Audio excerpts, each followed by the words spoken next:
membayangkan kehebohan besar yang akan terjadi. Keesokan harinya, di dalam ruangan kepala sekolah akademi, sang kepala sekolah berteriak kaget setengah mati tidak percaya kalau Linya baru saja melibas habis bos raksasa itu. Dia menggebrak meja kerja sambil menanyakan rincian monster tingkat bencana level 5 dengan peringkat ganda S tersebut. Stafnya membenarkan hal itu, menjelaskan bahwa Lin langsung menelepon setelah menyelesaikan dungeon dan pihak berwenang pun sudah memverifikasinya. Dia menambahkan bahwa Linnya juga mengantongi tiket masuk sarang terlupakan. Lalu dia menjelaskan hanya ada 73 profesional manusia yang pernah menapakkan kaki di sana dan 34 diantaranya gugur tanpa pernah kembali. Mereka tidak punya kesempatan kedua. Pria berkacamata menegaskan bahwa Linya harus memasukinya saat masih berada di level 15. Sebelum naik ke level 16. Linya adalah masa depan aliansi kita, tetapi di dalam sana semuanya murni bergantung padanya. Kepala sekolah merasa ini sangat luar biasa dan seluruh akademi harus berterima kasih. Percayalah, petualangan kita dengannya baru saja dimulai. Yuk, kita mulai di upacara penghargaan ini. Dia mengaku usulnya menyegel dungeon itu dulu ditentang semua orang. Pria berkacamata menegaskan bahwa kualitas lebih penting dan siswa yang lemah harus segera disingkirkan dari akademi. Jika tidak, aliansi takkan membantu. Tiba-tiba seorang gadis mendobrak pintu sambil meminta maaf pada kepala sekolah. Dia menunjukkan ponselnya, melaporkan adanya masalah besar pada tim Lia. Sehabis pertarungan, media langsung heboh membicarakannya.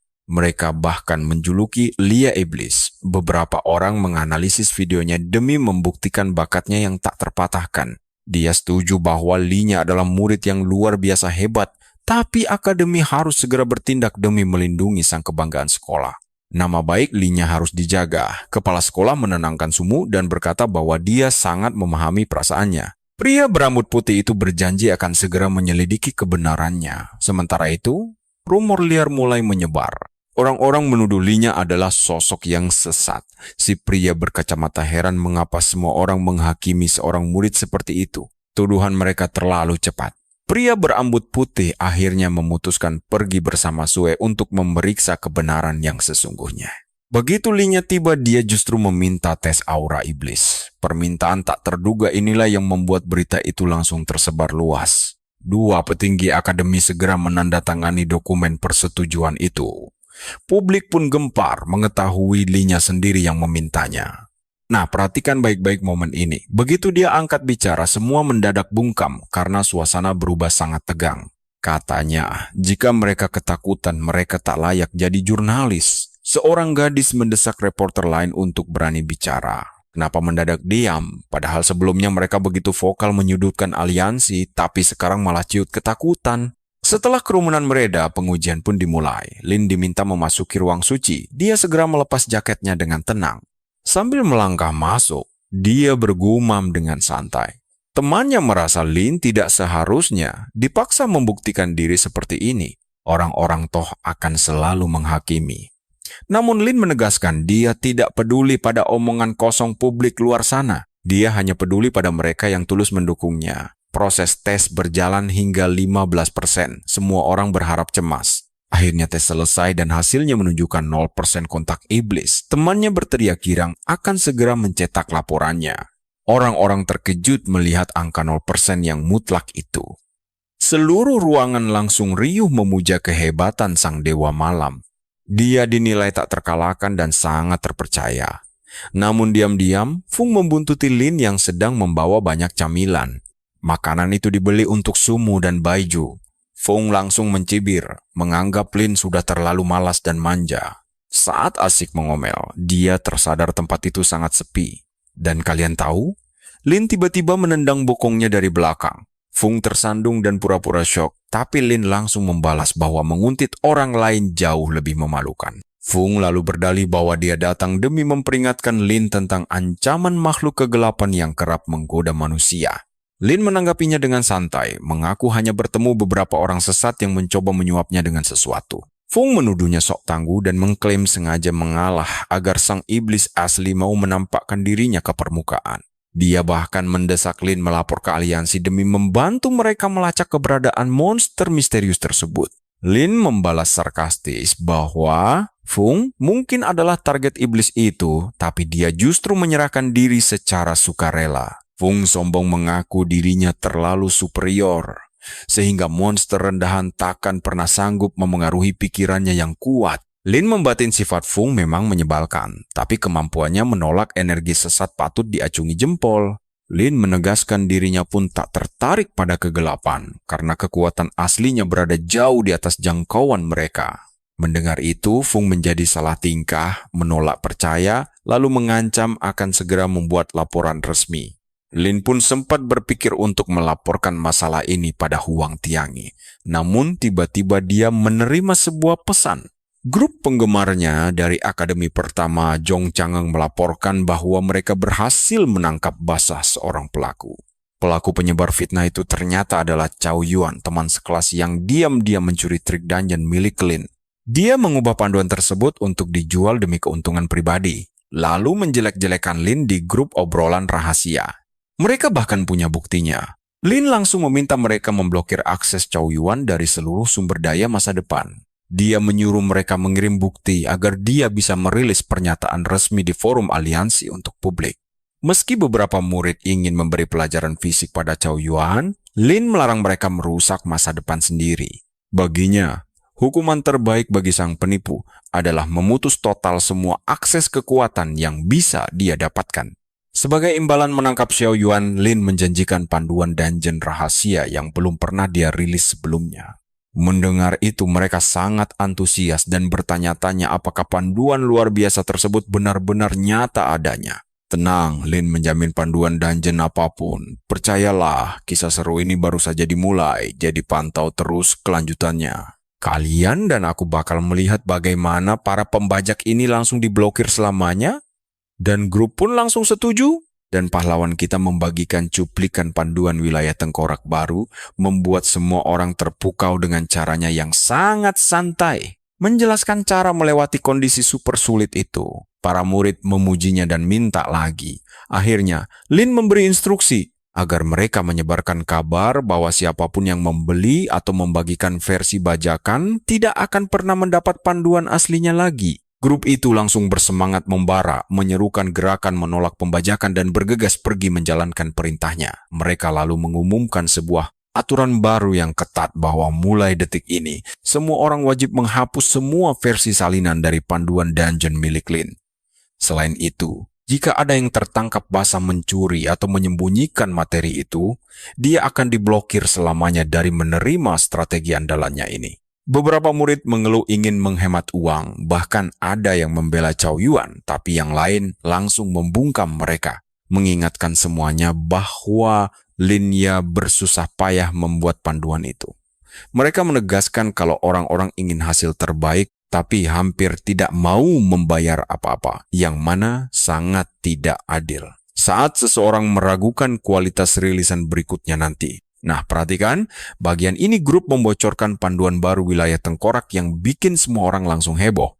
Semua orang mulai memohon untuk diberi akses. Moderator pun memperingatkan bahwa siapapun yang membela para pelanggar aturan, maka akun mereka juga akan diblokir dari konten masa depan.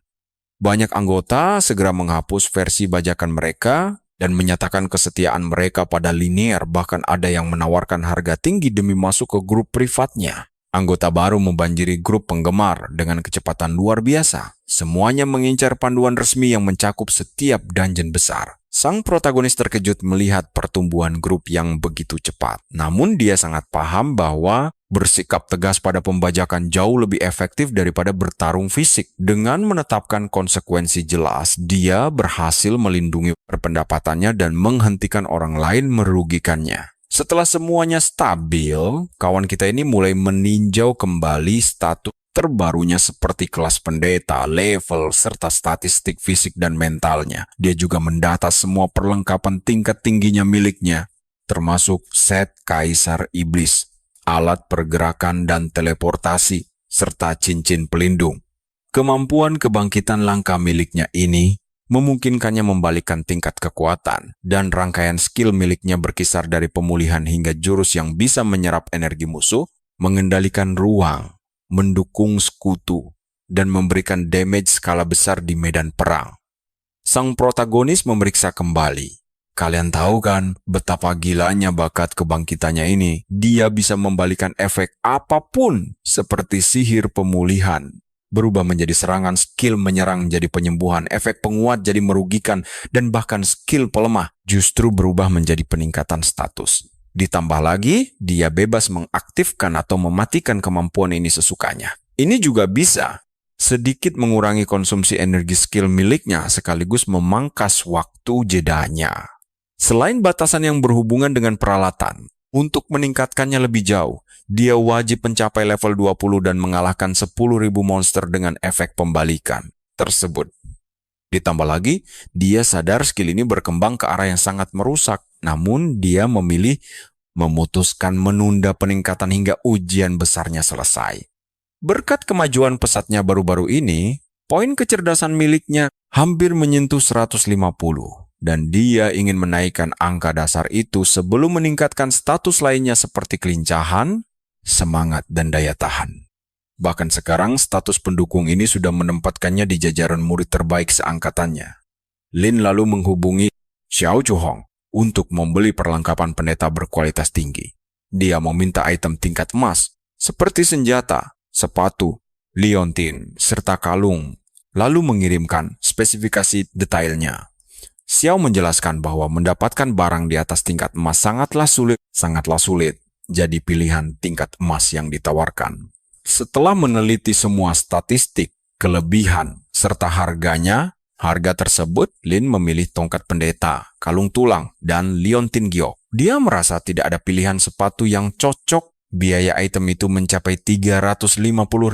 Lalu Lin menambah permintaan bahan peningkatan untuk memperkuat beberapa peralatannya hingga level 10. Xiao memperingatkan bahwa upgrade sekarang kurang efisien, tapi kawan kita tetap bersikeras memaksa. Total biaya keseluruhan termasuk penempaan mencapai 2,4 juta koin aliansi yang langsung dibayar lunas. Barang yang dibelinya masing-masing memiliki efek luar biasa. Kalung tulang meningkatkan daya tahan tubuh, pemulihan darah, serta mendongkrak pertahanan, sihir maupun fisik.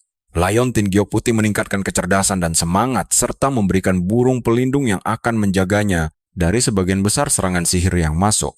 Tongkat khusus pendeta ini juga meningkatkan status kecerdasan dan memberi tambahan daya serang sementara pada target penyembuhannya. Setelah semua persiapan ini selesai, Lin mulai memperkuat peralatannya. Dia menyelesaikan upgrade seluruh perlengkapannya, membawa setiap bagian dari set kebesarannya, tongkat penyembuh, kalung tulang, serta liontin giok ke tingkat maksimal. Dengan semua peningkatan ini, dia sangat yakin perlengkapan ini bakal membantunya meraih nilai tertinggi di Pulau Kematian. Dan kita pasti penasaran kelanjutannya, kan?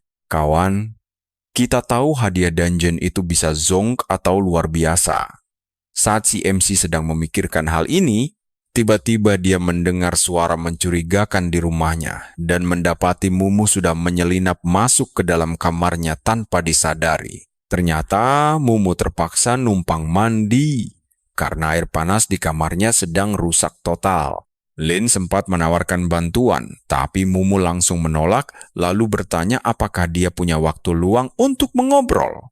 Tapi sebelum mulai bicara, Lin menyuruhnya mengeringkan rambut dan memakai baju hangat agar tidak masuk angin. Mumu pun buru-buru ganti baju. 5 menit kemudian, Lin akhirnya bertanya apa yang sebenarnya ingin dia bicarakan. Dengan gugup, Mumu menyebut nama Baiji. Dia bercerita bahwa Baiji pernah curhat tentang keresahannya. Baiji merasa tidak cocok dengan kelas pedang besar dan selalu kesulitan saat harus solo dungeon. Lin terkejut karena Baiji tidak pernah cerita langsung, padahal menurutnya kelas itu masih bisa diatasi sendiri. Lin juga menambahkan, jika mereka bisa menemukan item ganti pekerjaan, Baiji bisa beralih ke kelas yang lebih cocok. Dia berencana menanyakan hal ini pada Wong Tianqi, tapi keputusan akhir tetap ada di tangan Baiji sendiri. Mendengar itu Mumu lega. Tapi saat dia ingin pergi, Lin menahannya karena tahu ada masalah lain. Perhatikan bagian ini, dia mengaku merasa jarak di antara mereka makin menjauh sejak Lin membangkitkan bakatnya dan naik ke level 11. Dia teringat masa kecil mereka yang selalu bersama sebagai partner terbaik. Namun, sekarang dia merasa tersisih dan berpikir sang protagonis tidak membutuhkan dirinya lagi. Lin bisa mendapatkan hadiah langka dan menjadi pusat perhatian sendirian sementara dia hanya mengerjakan tugas sepele. Seiring berjalannya waktu, dia merasa hanya menjadi beban ketimbang memberikan bantuan yang berarti bagi Lin.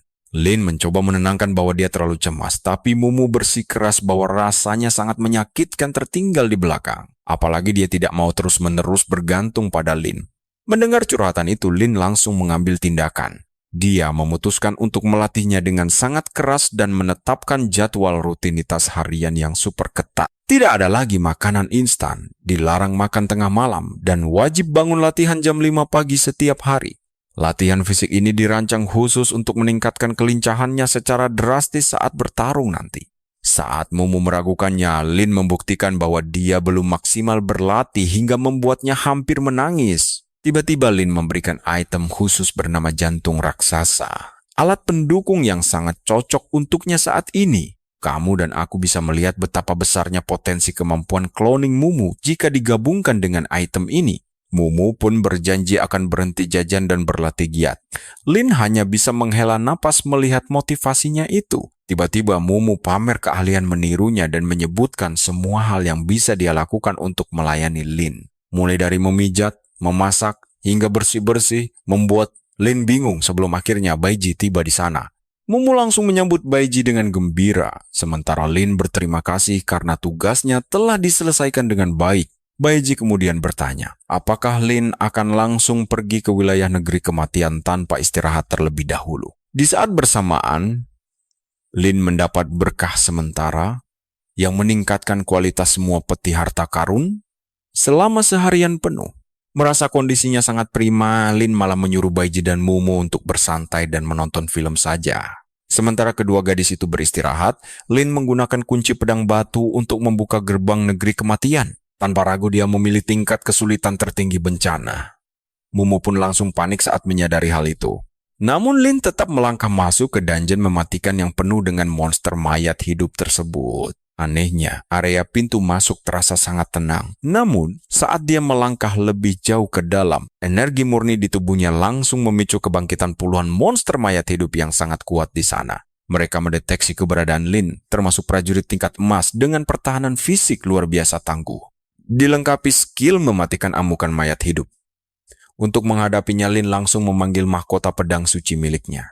Senjata itu membara dengan api merah yang melipat gandakan serangannya secara instan dan memberikan efek api suci yang merusak musuh sekaligus menahan semua serangan yang mengarah padanya.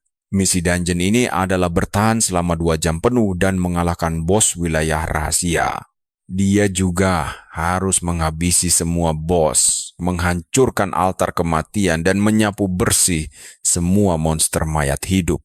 Tanpa bergantung pada pedang suci, sebelum para ksatria tiba, Lin pun langsung mengaktifkan pembalik cahaya bintang.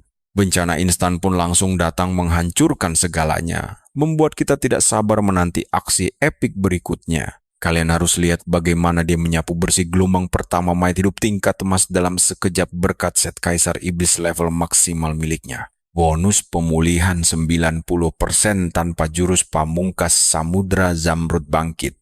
Gelombang kedua datang, memaksa sang tokoh utama kita untuk menembus barikade, menyusup ke dalam demi mengalahkan bos dan menghancurkan altar kematian dengan mengandalkan bantuan dari kedua rekan timnya. Demi mendongkrak kekuatannya, dia langsung memakai beberapa item. Sebuah ramuan akselerasi tingkat tinggi untuk meningkatkan kecepatan gerak selama 5 menit.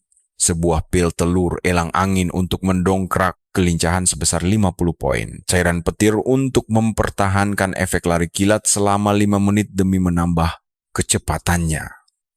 Serta ayam asap bumi untuk meningkatkan ketahanan tubuh.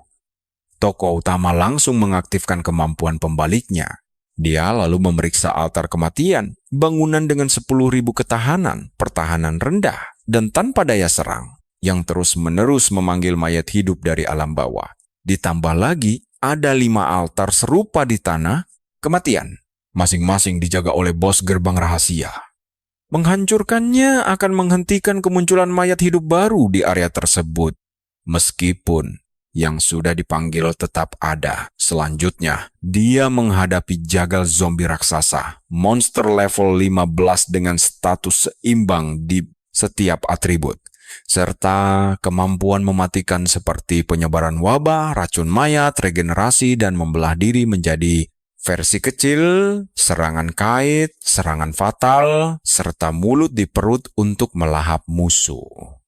Lin memakai kendali pembalik untuk membekukan mayat hidup raksasa itu hanya butuh setengah menit sebelum melancarkan rangkaian serangan pembalik bertubi-tubi yang menghancurkan altar sekaligus menumbangkan si jagal. Setelah mati, makhluk itu terbelah menjadi 2 zombie jagal yang lebih kecil, yang juga dia hancurkan dengan efek jarahan. Kejadian ini memicu kebangkitan 2 bos mayat hidup utama, Skeleton Hing dan Lich mayat hidup. Setelah itu, hero kita menilai, meski gerbang ini tingkat bencana, batas levelnya membuatnya masih mudah diatasi. Disinilah keseruan dimulai. Dia memanggil pengendara kutukan gelap tingkat emasnya untuk menghadapi para bos yang bangkit. Skeleton Hing yang memperkuat semua mayat hidup sekitar dengan aura dahsyat dan taktik kelompok. Sedangkan Lich, penyihir hitam, tingkat tinggi berkemampuan sihir gelap, tingkat lanjut seperti gelombang kematian, sihir es, serangan gravitasi, dan teknik pembeku darah. Setelah itu, Lin memberi perintah untuk menghabisi mereka. Sang prajurit pembawa perisai memanggil Lin sebagai tuannya, yang langsung ditanggapi dengan kesal sebelum menyuruhnya segera bergerak. Sang prajurit mematuhi perintah, lalu memakai tusukan cahaya bulan, menghantam Lich mayat hidup. Dia menjerit kesakitan saat perisai kutukannya aktif. Perisai ini bisa mengembalikan seluruh kerusakan sihir dalam 3 detik kepada sang perapal. Kalian pasti tahu apa yang terjadi selanjutnya. Dia berteriak meminta bantuan Raja Lich, tapi Lin menghadangnya, mempertegas siapa lawan aslinya. Dia langsung melepaskan pasang surut Samudra Azure, membuat sang Raja Lich melemah dan berada dalam kondisi layu. Prajurit perisai kemudian melancarkan tebasan naga bangkit dengan 3 serangan cepat, disusul oleh ledakan kutukan si Lich. Lich mayat hidup mencoba membalas dengan lubang hitam, bersiap untuk meledakkan dirinya sendiri dalam proses tersebut.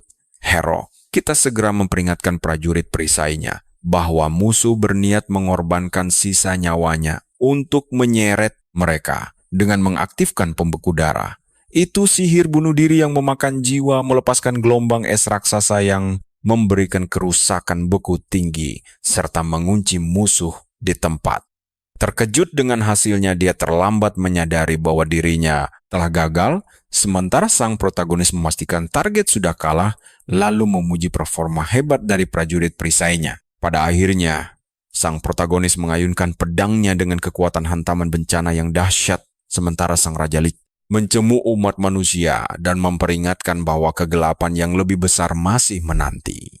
Dengan kekalahan kedua bos tersebut, tugas penting melenyapkan bos gerbang rahasia pun akhirnya selesai. Hal ini memicu portal untuk terbuka, memungkinkan mereka pergi dan menerima hadiah berdasarkan target yang terpenuhi.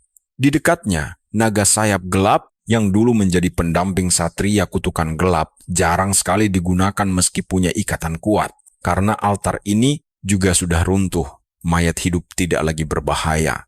Pemuda kita memutuskan untuk beres-beres nanti dan lanjut ke area berikutnya karena hanya tersisa 2 bos terakhir. Lin menyadari bertemu mereka di sini menghemat perjalanan panjang dan pertarungan tambahan. Setelah itu, kawan kita melihat musuh mulai menyadari kehadiran mereka dan memperingatkan rekannya agar tetap waspada. Naga kematian muncul pertama, monster pengendali es yang dibangkitkan dengan energi kematian. Naga itu berada di level 15 dengan kualitas kelas berlian dan kemampuan membekukan, hantaman keras, serta efek lambat. Di sampingnya ada putri kematian, mantan penjaga peri pembela kebenaran yang dibangkitkan menjadi pemanah kegelapan yang panas sihirnya bisa mengubah korban gugur menjadi pengikut mayat hidup. Lin bercanda bahwa ruang bawah tanah sekali pakai ini lebih seram dari gurunya tanpa peluang mendapat peringkat SSS. Tapi percaya deh, dia langsung melancarkan 2 serangan dahsyat. Sini ikut gua, kita saksikan teknik pembalik membanjiri area dengan pasukan kuat yang bikin Putri Kematian murka. Dia dihina sebagai manusia lemah karena menyerang duluan, tapi Lin justru berjanji memberikan kejutan besar. Putri Kematian pun menyerang. Jarum mematikan melesat dan napas beku naga kematian menghantam Lin 2 kali, tapi pemulihannya langsung menetralkan semua kerusakan itu. Seketika efek beku hilang, kecepatannya melonjak drastis dan kekuatannya meningkat pesat. Si Putri Kematian pun dibuat melongo. Dia syok karena serangannya meleset, walau mengarah tepat ke jantung, lalu sadar kalau Lin punya kekebalan terhadap efek kontrol. Merasa ada yang tidak beres, dia segera menyuruh naga kematian maju duluan. Tiba-tiba, kesehatan Lin pulih dengan sangat cepat. Darahnya melonjak naik 512 lalu 539 memecah efek beku. Ditambah lagi 699 yang membersihkan kondisi beku dari tubuh Lin. Saat itulah, Putri Kematian melepaskan hujan panah cepat ke arah pembawa perisai. Namun, tidak ada satu pun panah yang mengenainya. Dia mulai kesal karena sadar betapa cepatnya gerakan lawan. Dia tidak membiarkan Lin mendekat dan langsung memanggil semua mayat hidup bawahannya untuk membentuk dinding penghalang. Setelah itu dia memperkuat dirinya menggunakan sihir pembungkam dan mantra penyerap untuk memulihkan lebih banyak poin kesehatannya. Karena lawannya bertarung jarak dekat, dia memutuskan memakai jimat pengendali makhluk hidup untuk sementara waktu. Makin kuat targetnya, makin singkat durasi kendalinya, berkisar dari 1 detik hingga 1 menit penuh tanpa bisa dibatalkan. Kendali ini hanya berakhir jika dia kalah. Dalam kondisi ini, dia bisa memaksa target melukai diri sendiri secara fatal. Nah, perhatikan baik-baik, 1 detik kendali saja sudah cukup baginya untuk langsung membidik sang karakter utama kita. Dia membidik dengan sangat percaya diri. Tapi tiba-tiba, penunggang jimat kegelapan melambat dan gerakannya turun drastis. Kecepatan dan daya serangnya ikut merosot tajam. Lin pun segera memerintahkan mereka untuk memasang posisi bertahan. Penunggang itu membentuk perisai hitam tebal yang menahan banyak kerusakan, meski gerakannya makin lambat sementara sang Putri Kematian mencoba memutarinya. Dia yakin begitu celah terbuka, pertempuran ini akan langsung selesai karena dia mengira darah musuhnya sudah kritis. Dia bersiap menyerang sebelum menghabisi yang lain. Tapi kalian pasti tahu, karakter utama kita punya rencana pembalik keadaan. Mantra itu membatalkan efek buruk dan mengikat musuh, memulihkan darah dalam jumlah besar, serta menghapus semua status negatif. Keadaan langsung berbalik menguntungkan Lin. Sang Putri Kematian benar-benar syok melihat Lin masih bisa berdiri tegak. Tanpa membuang waktu, Lin memerintahkan hantaman perisai untuk menghentikan gerakannya lalu melancarkan tebasan ke atas. Naga kematian tumbang duluan. Si Putri Kematian menuduh mereka curang tapi Lin tidak peduli sama sekali. Dia membalasnya dengan teknik pemulihan terbalik yang mematikan, melenyapkan sang Putri Kematian untuk selamanya. Setelah itu, Lin membagi tugas agar dia membersihkan satu sisi, sementara rekannya membereskan sisi yang berlawanan. Dia yakin begitu pengaruh altar dihancurkan, ruang bawah tanah ini akan selesai dibersihkan meskipun areanya cukup rumit. Ternyata tantangannya tidak sesulit dugaan. Lin melepaskan kemampuan yang menyapu seluruh mayat hidup seperti ombak besar. Mereka menyapu bersih semuanya dalam waktu kurang dari 10 menit, jauh sebelum batas waktu 2 jam habis. Notifikasi sistem mengonfirmasi bahwa semua mayat hidup telah dikalahkan dan 4 misi pertama berhasil diselesaikan. Namun, Lin merasa ada kejanggalan. Sistem tiba-tiba mengumumkan bahwa bayangan pahlawan malaikat bersayap 2 akan turun. Kehadiran bayangan itu memicu misi tersembunyi kelima yang legendaris, sebuah misi bernama pilihan takdir. Ada 2 pilihan. Pertama, menerima berkat suci dengan menyerahkan seluruh jiwa mayat hidup ke pedang suci. Pilihan ini membuat mereka langsung keluar dengan peringkat S meski bukan yang tertinggi. Lalu pilihan kedua adalah jalur pembunuh dewa untuk mengalahkan avatar pahlawan. Keberhasilan akan memberi peringkat di atas SSS. Namun jika gagal, nilainya akan anjlok ke peringkat C. Lin sadar ada peringkat tersembunyi di atas SSS, sesuatu yang mungkin tidak diketahui orang biasa. Dia berpikir, apakah para petualang veteran sengaja merahasiakannya? Namun rasanya tidak, karena hampir tidak ada orang yang mampu memicu persyaratan seberat ini. Atau mungkin alam rahasia ini berevolusi di luar kesadaran manusia. Baginya, peringkat baru ini terasa sangat mustahil. Sama seperti manusia purba yang mencoba pergi ke luar angkasa. Ksatria terkutuk kegelapan pun mulai mundur.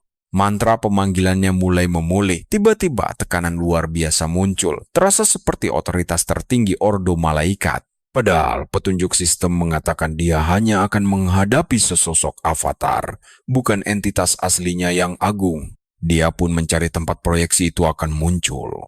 Sistem lalu menampilkan detail bayangan pahlawan level 37.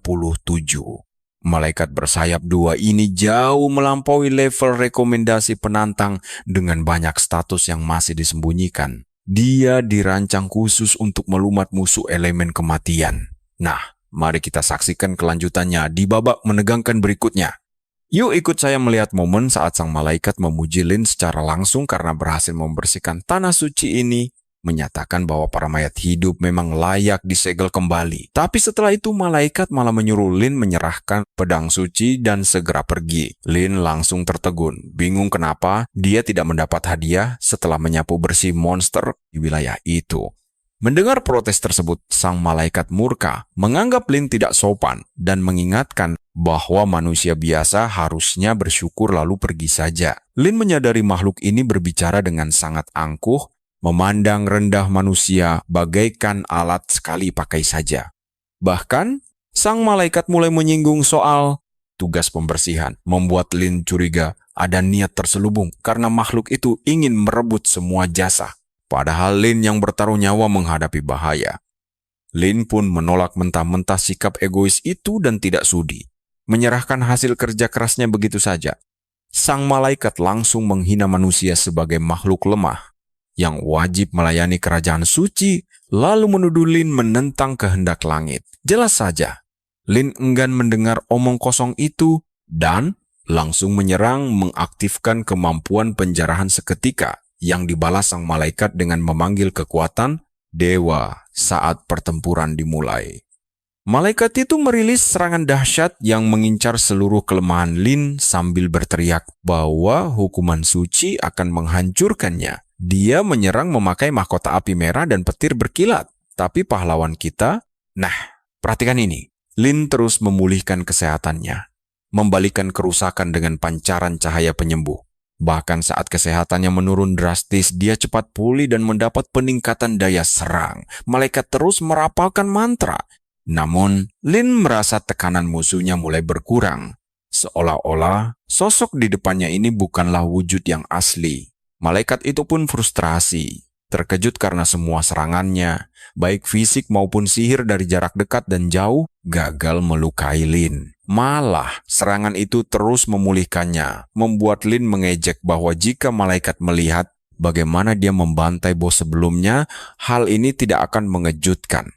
Sang malaikat sangat syok melihat Lin sama sekali tidak tersentuh dan menuntut penjelasan apakah dia punya kekuatan kebal. Namun Lin membalas bahwa serangannya terlalu lemah.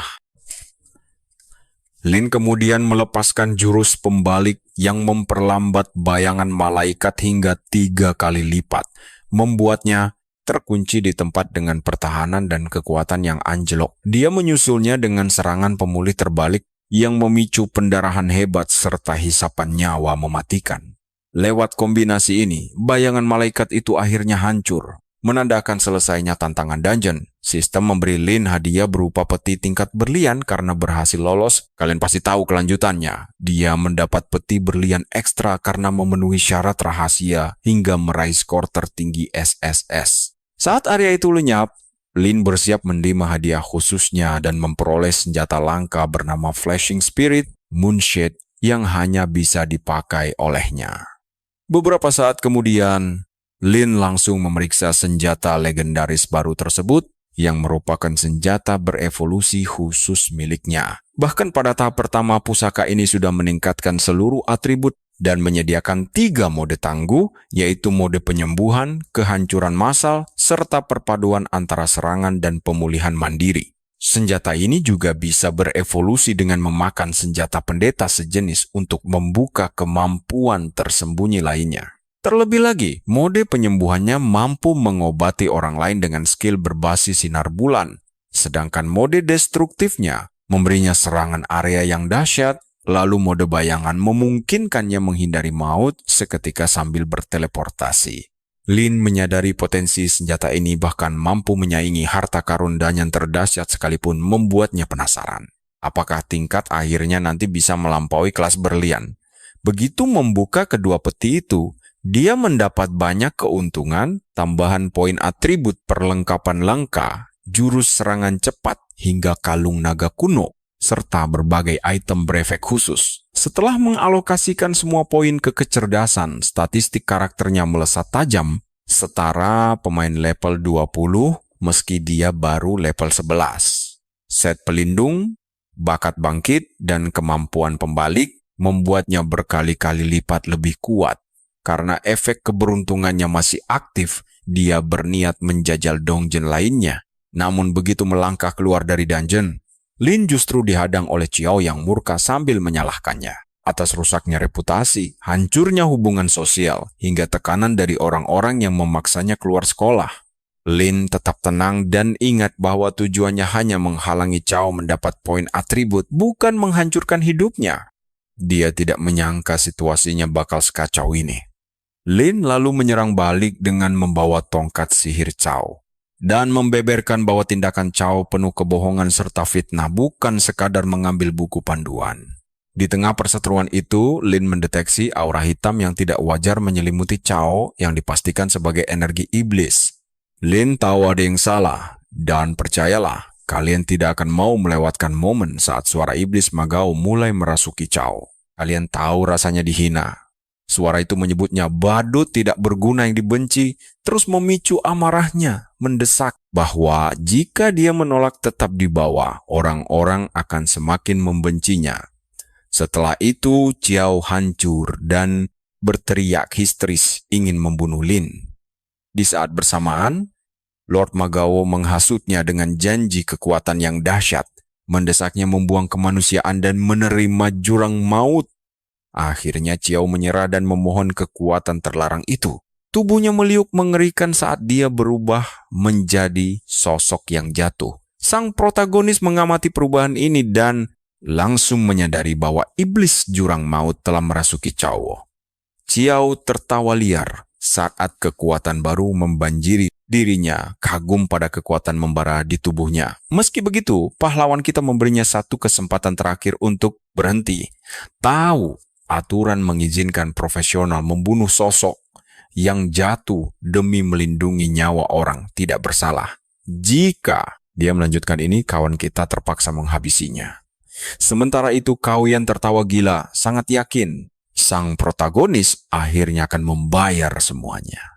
Perhatikan baik-baik, dia menebaskan pedang kerup dari jurang maut, dan saat serangan itu menghantam, tubuh Lin melemah. Stat miliknya turun drastis, pertahanannya hancur, dan efek pendarahan mulai menguras kesehatannya.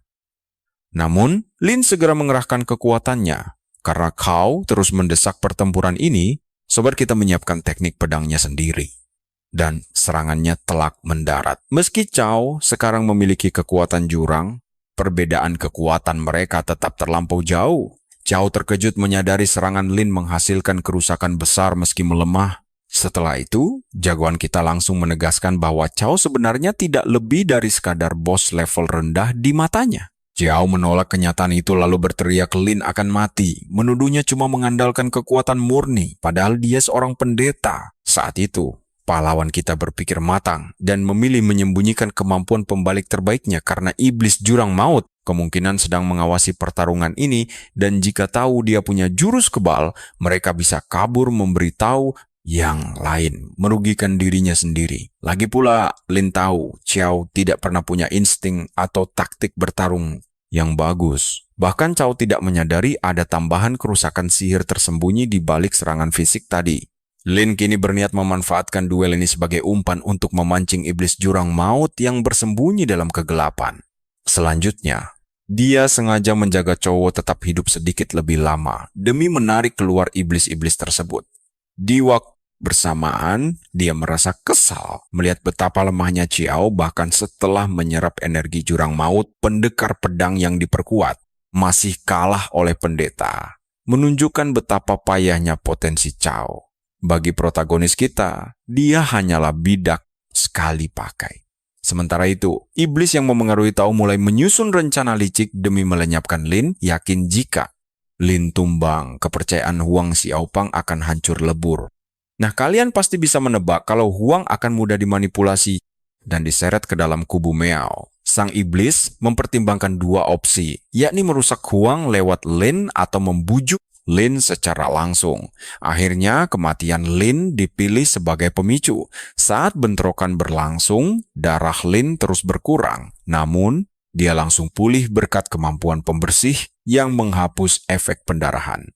Chao mendadak tertegun keheranan, terkejut melihat pemulihan kilat itu. Saat itulah kawan kita menegaskan bahwa sosok di depannya bukan lagi Chao, melainkan iblis jurang maut yang meminjam raganya. Sementara itu, sang iblis menyadari pihak aliansi mulai mendekat ke lokasi ini dan mulai tidak sabar. Dia berniat mengakhiri duel dengan cepat, menyuruh Lin mati atau menyerah pada jurang maut. Pahlawan, kita langsung tahu iblis itu telah memakan umpannya. Dia pun berpura-pura memikirkan tawaran itu sambil bertanya apa keuntungan yang didapat jika bergabung dengan kubu jurang maut, memaksa sang iblis mengungkap niat aslinya. Namun iblis itu bertingkah seolah tawarannya sendiri sudah sangat meyakinkan tanpa menyadari Lin sedang mengulur waktu. Sementara itu, Chao dengan sombong memamerkan energi jurang maut yang berputar di sekelilingnya, merasa dirinya tak terkalahkan. Lin mengamati perubahan itu penuh rasa ingin tahu, menganggap wujud baru itu lucu ketimbang menakutkan.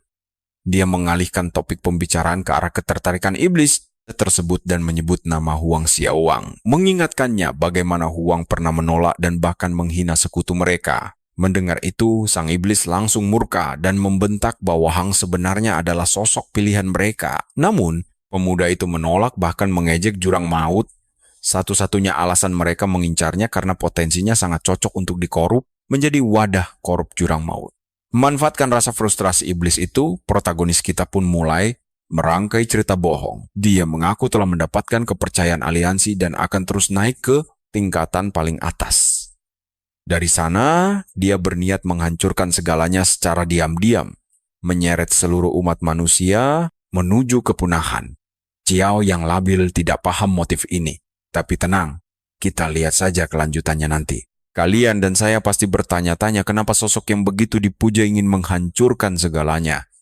Karakter kita menjawab dengan dingin bahwa manusia selalu berpura-pura mulia, padahal saling menjatuhkan demi keuntungan pribadi. Dia juga menceritakan bagaimana para pahlawan palsu gagal melindungi keluarganya, membiarkan orang tuanya berkorban agar dia bisa bertahan hidup. Baginya, dunia ini digerakkan oleh kekejaman, bukan kasih sayang, dan semua orang berdosa. Mendengar pemikiran yang bengkok ini, sang iblis malah menjadi sangat bersemangat. Makhluk itu mengira kepahitan Lin nyata, merasa telah menemukan seseorang dengan pandangan hidup yang sama. Iblis abis itu langsung mencoba menggoda sang karakter utama dengan kekuatannya, menawarinya aliansi demi meraih kekuatan yang tak tertandingi, yang langsung direspons Lin dengan pura-pura setuju, padahal sedang bersiap menyerang. Dia memanggil pedang cahaya bulan miliknya dan segera mengaktifkan mode penghancur. Si iblis terkejut setengah mati, tidak sempat menghindar, dan baru menyadari kalau dirinya sudah ditipu mentah-mentah. Tanpa ampun, jagoan kita langsung menghujani monster itu dengan serangan beruntun, memanfaatkan semua efek peningkatan kekuatan tempurnya. Monster itu melemah akibat luka bakar parah yang memangkas daya serangnya. Lin segera mengakhiri duel ini dengan cepat, lalu pedangnya mulai menyedot sisa-sisa jiwa iblis tersebut. Proses mistis ini secara instan mendongkrak semua status senjata miliknya. Nah, disinilah kalian dan saya harus memperhatikan baik-baik. Senjata pertumbuhan ini bisa menyerap jiwa monster abis dan dia penasaran apakah jiwa makhluk lainnya juga bisa meningkatkan senjata tersebut. Sementara itu, warga sekitar kebingungan karena pandangan mereka terhalang selama pertempuran berlangsung. Mereka hanya melihat seseorang tergeletak di tanah dan mulai bertanya-tanya kapan para profesional kota akan tiba. Seseorang meyakinkan mereka bahwa patroli kota sudah dihubungi dan akan segera sampai di lokasi kejadian dalam waktu dekat. Di saat yang sama, Lin berpikir bahwa dia harus melaporkan penemuannya tentang senjata tipe pertumbuhan ini kepada pihak aliansi, terutama fakta bahwa pedang tersebut mampu melahap sisa jiwa iblis Abyss secara langsung. Namun baru saja hendak melangkah pergi, pasukan patroli mendadak muncul mengepungnya. Para petugas langsung menodongkan senjata mereka dan menyuruh Lin untuk segera meletakkan semua perlengkapannya. Jagoan kita sama sekali tidak terkejut karena kedatangan mereka memang sudah diprediksi sebelumnya. Petugas berteriak lagi dengan nada memaksa, memerintahkannya mengangkat kedua tangan serta memberikan peringatan keras jika dia mencoba melawan, sehingga pahlawan kita memilih untuk langsung bersikap kooperatif. Salah satu petugas menggunakan keahlian racun kelumpuhan tingkat rendah padanya. Tujuannya adalah menahan terduga pelaku untuk sementara waktu tanpa menyakiti fisik. Efeknya sangat lembut sehingga tidak menimbulkan rasa sakit sedikit pun. Para penjaga keamanan ini bertugas menjaga ketertiban kota secara ketat dan metode kelumpuhan ini adalah prosedur operasi standar mereka. Mereka kemudian berpencar untuk mengamankan lokasi, merawat korban terluka, meminta keterangan saksi mata, dan mengumpulkan semua bukti yang ada. Sesaat kemudian, salah seorang petugas melapor bahwa korban pingsan yang terluka parah itu adalah seorang siswa, namun tubuhnya dipenuhi dengan jejak energi hitam berbahaya, menandakan dia telah dirasuki iblis Abyss. Petugas itu juga mengarahkan perhatian pada bangkai misterius yang tergeletak tidak jauh dari sana. Setelah memeriksa dengan saksama, seluruh tim patroli dibuat terkejut setengah mati oleh temuan sisa kerangka dari iblis Abyss tingkat 20. Tubuhnya penuh sayatan tajam, tapi anehnya hanya tersisa tulang belulang seolah energinya telah dikuras habis. Kalian juga heran kan? Bagaimana pemuda yang baru ditangkap ini bisa menghabisi monster sekuat itu sendirian? Mustahil rasanya. Mereka lalu memeriksa data identitas Lin, seorang murid tingkat 11 dari Akademi Utama Kota, mengetahui fakta bahwa remaja di tingkat itu mampu membantai monster tingkat tinggi adalah hal tidak masuk akal, dan mereka semakin syok karena menyadari pemuda ini merupakan si jenius yang sedang naik daun. Sang Kapten Regu tiba-tiba datang dan memperkenalkan diri sebagai Wong Macho dari pasukan khusus pembasmi iblis aliansi. Dia segera memerintahkan agar efek kelumpuhan pada tubuh Lin segera dilepaskan dan langsung menginterogasinya. Kapten bertanya, apakah benar anak muda ini yang telah menumbangkan sosok monster mengerikan tersebut? Dan apakah siswa yang terluka parah di sebelahnya adalah antek iblis yang sudah tercemar energi kegelapan? Lin membenarkan semuanya, lalu menjelaskan secara rinci bahwa siswa terluka itu bernama Xiao Yuan yang mendadak berubah wujud dan mencoba menghabisinya, memaksa Lin untuk mempertahankan diri. Saat kapten bertanya bagaimana iblis itu bisa dipaksa menampakkan wujud aslinya, Lin berasumsi makhluk itu telah mengintai targetnya sejak lama dan bergerak cepat demi memberikan kekuatan gelap pada Xiao Yuan. Akibatnya, wujud aslinya terekspos sesaat, memberi jagoan kita celah emas untuk menjebaknya. Sang kapten sangat tidak percaya karena mengelabui monster Abyss adalah tugas berat bahkan bagi petarung veteran sekalipun. Terlebih lagi, Lin tidak hanya mengalahkan musuh yang kerasukan, melainkan dia sanggup menahan kekuatannya hingga sengaja menyisakan nyawa Xiao Yuan tepat 1% saja tanpa membunuhnya. Sungguh kemampuan kontrol yang luar biasa, yang bahkan sulit ditiru oleh petarung profesional. Kagum dengan pencapaian tersebut, namun harus tetap menjalankan penyelidikan. Kapten Wang meminta Lin dengan sopan untuk ikut ke markas besar aliansi guna memberikan kesaksian resmi. Salah satu prajurit berbisik kaget setelah menyadari bahwa siswa jenius di hadapan mereka adalah Lin Ye, sosok yang sangat populer berkat. Dan itulah akhir dari pertarungan ini, percayalah. Kalian dan saya akan segera melihat kekacauan yang jauh lebih besar. Kalian dan saya akan melihat bagaimana aturan ketat ini bisa mengacaukan ujian profesional penting milik Lin. Wong tidak bisa melonggarkan prosedur hukumnya, namun karakter utama kita tetap tenang dan mendukung penuh tindakan tim mereka dalam melawan iblis Abyss. Tiba-tiba, seorang atasan lain datang mengambil keputusan tegas dan menyatakan bahwa pahlawan kita tidak perlu ditahan untuk diinterogasi ataupun diawasi. Sontak Wong terkejut karena ini melanggar protokol standar dan takut dihukum akibat mengabaikan aturan. Tetapi, sang atasan langsung menenangkannya dengan menjelaskan bahwa keputusan itu bukan miliknya sendiri. Presiden markas besar dan semua kepala departemen telah setuju dan memilih menunda kasus ini sampai saudara kita menyelesaikan ujian profesionalnya. Hal ini membuat Wong tenang tanpa rasa takut. Sang atasan kemudian mengungkit pencapaian masa lalu Lin, menjelaskan bahwa dia pernah mengalahkan guru kutukan terkenal sendirian hingga mendapat akses ke sarang terlupakan. Wong, yang mengira kisah itu hanya bualan, mulai merenungkan segalanya setelah melihat ketenangan Lin yang luar biasa. Dia mulai bertanya-tanya apa karakter utama kita memiliki bakat luar biasa atau kemampuan unik untuk menahan elemen kegelapan, musuh. Perhatikan baik-baik. Pahlawan kita menjelaskan bahwa Iblis Meo adalah monster yang pernah mengincar Hang Xiaopang.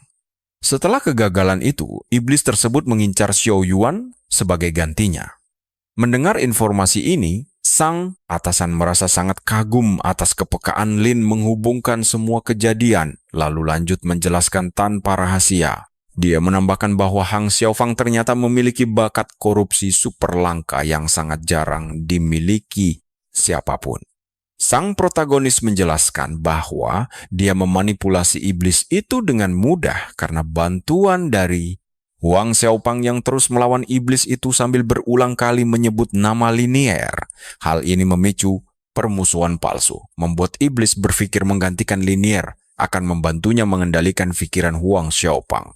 Atasan langsung memuji Lin karena berhasil menumpas iblis dan menangkap orang yang terkorupsi hidup-hidup, sekaligus mengumpulkan informasi berharga. Tugas berat yang bahkan seringkali gagal diselesaikan para profesional.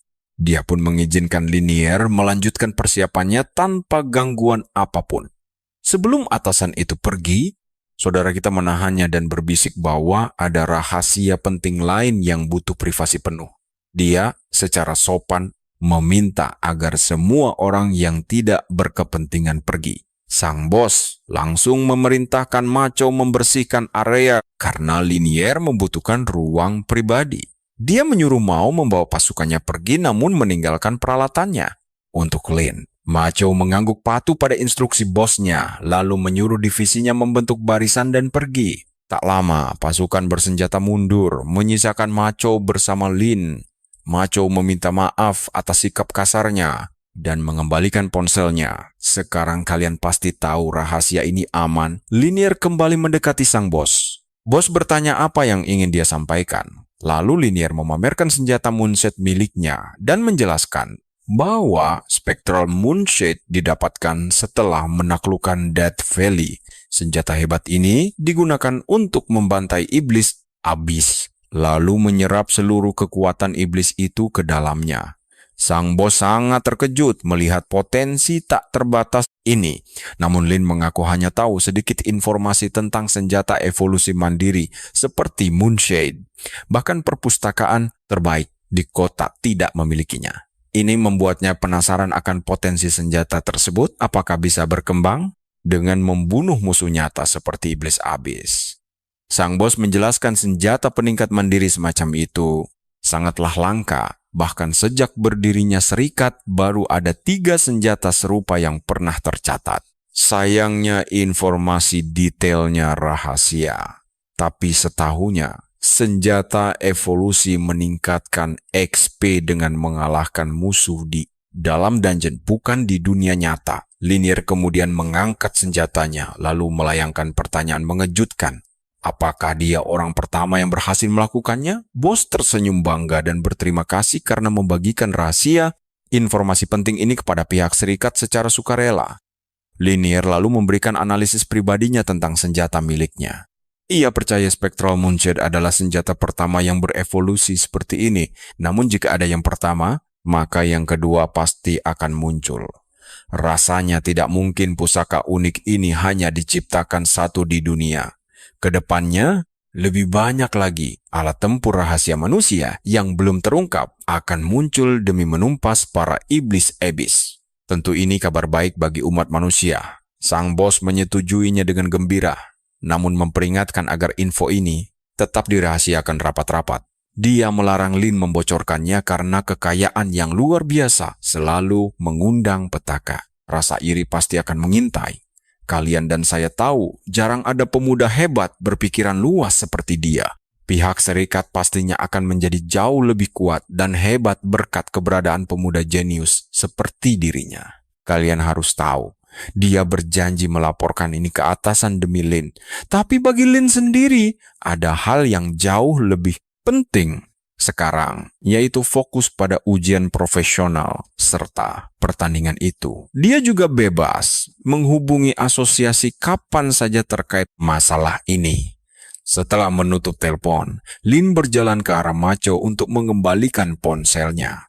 Macho langsung berkata bahwa dia sangat menantikan kehadiran Lin di asosiasi, berharap dia segera bergabung, lalu memintanya untuk memanggilnya dengan sebutan Wang Tua mulai sekarang.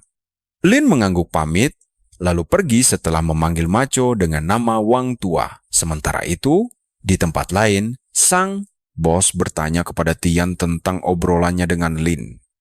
Tian menjawab bahwa Lin sangat berbakat, tenang, dan mampu melihat situasi secara luas. Hanya Guan, pemuda seumurannya, yang punya bakat setara.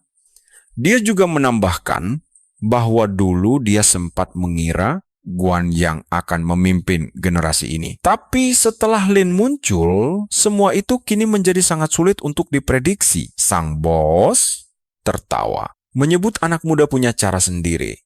Namun melihat Lin yang rajin mengumpulkan senjata pembasmi iblis di dungeon, membuktikan bahwa dia punya potensi tanpa batas. Sementara itu, Lin masuk ke rumahnya dan berteriak memberitahu bahwa dia sudah pulang. Mumu yang bersembunyi di balik sofa berniat mengejutkannya. Namun Lin sudah melihatnya sebelum dia sempat beraksi, berteriak menggagalkan kejahilannya. Mumu cemberut kesal menyuruh Lin untuk berpura-pura terkejut sekali saja demi dirinya. Namun Lin justru menegurnya karena terus bersembunyi sambil mencuri camilan di rumah. Mumu pun berjanji akan berlatih lebih keras, lalu berdiri dari balik sofa. Kalian harus lihat ini, dia membuka panel statusnya dan memamerkan bahwa sekarang dia sudah level 10. Sekarang membuat Lin kaget dengan kecepatan naiknya. Mumu bertanya apakah dia hebat dan apakah Lin puas dengan perkembangannya, lalu meminta ikut ke dungeon bersama besok. Lin mengusap kepalanya sambil bertanya cemas apakah dia tidak terlalu memaksakan diri hingga begadang demi menaikkan status itu. Mumu langsung menggelengkan kepala dan membantah tuduhan tersebut. Dia menjelaskan bahwa Mumu kecil lah yang pergi ke dungeon dan terus bertarung semalaman untuknya. Lin pun kebingungan dan bertanya siapa Mumu kecil itu.